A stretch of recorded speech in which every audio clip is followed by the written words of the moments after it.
તમે વિડીયોમાં જે બેડમિન્ટન ખેલાડી જોઈ રહ્યા છો તે જ ખેલાડીને ઇન્ટરનેશનલ બેડમિન્ટન ટુર્નામેન્ટમાં જવા માટે પૈસાની અછત હતી.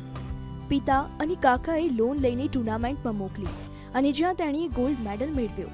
આટલું જ નહીં, જ્યારે બેડમિન્ટન રમવાનું શરૂ કર્યું ત્યારે પોતાના શહેરમાં બેડમિન્ટન રમવા માટે પૂરતી સુવિધાઓ ન હતી, જેથી તે 100 કિલોમીટર દૂર વલસાડમાં જઈને પ્રેક્ટિસ કરતી હતી.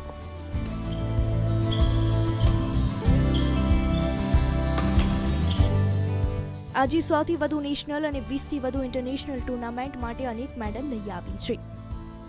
આ વાત છે સુરતમાં રહેતી 28 વર્ષની શેનન ક્રિશ્ચિયનની.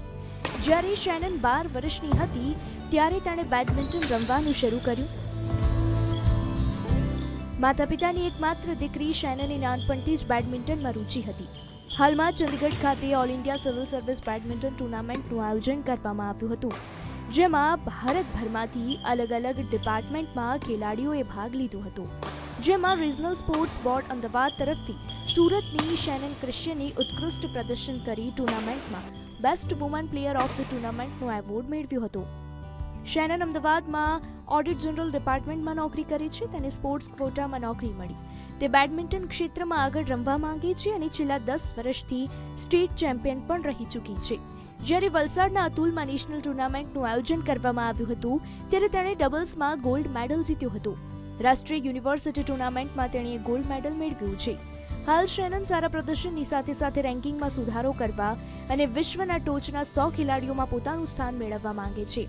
શેનન સાથે વાત કરતા તેણે જણાવ્યું, હું 15 વર્ષથી બેડમિન્ટન રમું છું. વર્લ્ડ યુનિવર્સિટી ટુર્નામેન્ટ બી રમી છું. મલેશિયામાં મેં ઇન્ડિયા ટીમને રિપ્રેઝન્ટ કર્યું હતું અને એ ટાઈમે